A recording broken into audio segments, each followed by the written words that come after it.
আমাদের প্রিয় নবী হযরত মুহাম্মদ সাল্লাল্লাহু আলাইহি ওয়াসাল্লামের একজন কালো সাহাবী ছিল।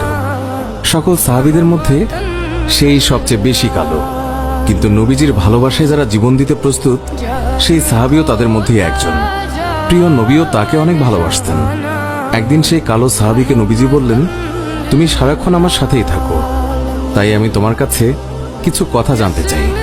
তখন সাহাবী নবীজির কাছে মাথা নিচু করে বলল, হুজুর, আমার জান হাজির আপনার জন্য, আপনি শুধু বলুন কি জানতে চান। তখন নবীজি বলল, তোমার বিয়ের সময় হয়েছে, তুমি কি প্রস্তুত?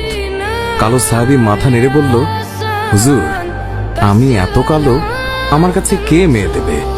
নবীজি বলল, তুমি বিয়ে করবে কিনা বলো, তোমার জন্য আমি মেয়ে দেখব। এই কথা শুনে কালো সাহাবী খুশিতে কেঁদে ফেলল আর বলল, হুজুর, আপনি আমার জন্য মেয়ে দেখবেন, আমার কাছে এর থেকে বড় পাওয়ার কি হতে পারে? তখন নবীজি একটি পত্র লিখলেন আর তা কালো সাহাবীর হাতে দিয়ে বললেন, এই পত্রটি নগরীর বড় বাড়িতে গিয়ে উত্তর জেনে তারপর আমার কাছে আসবে।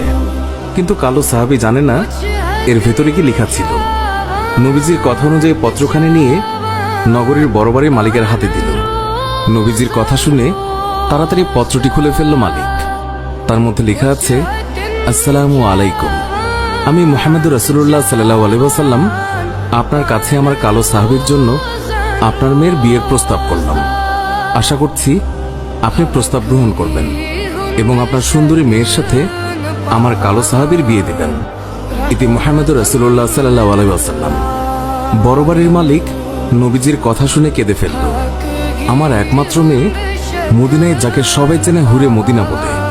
কিতাবে আছে মেয়েটি এতই সুন্দর যার জন্য মদিনার সবাই তাকে হুরে মদিনা বলে ডাকত। আমি এখন কি করি? নবীজি বলেছেন, এটাই অনেক আনন্দের কথা, কিন্তু ছেলেটি যে অনেক কালো। বিভিন্ন চিন্তায় মালিক চিন্তিত। কালো সাহাবী বলল, নবীজি কি লিখেছেন? আমাকে বলেছে উত্তর নিয়ে যেতে। মালিক বললেন, নবীজি বলেছেন তোমার সাথে আমার মেয়েকে বিয়ে দেওয়ার জন্য। তখন মালিক সাহাবীকে বললেন, বাবা, তুমি এখন যাও, নবীজিকে গিয়ে বলবে আমার মেয়ের সাথে পরামর্শ করে উত্তর পাঠিয়ে দেব। তখন নবীজি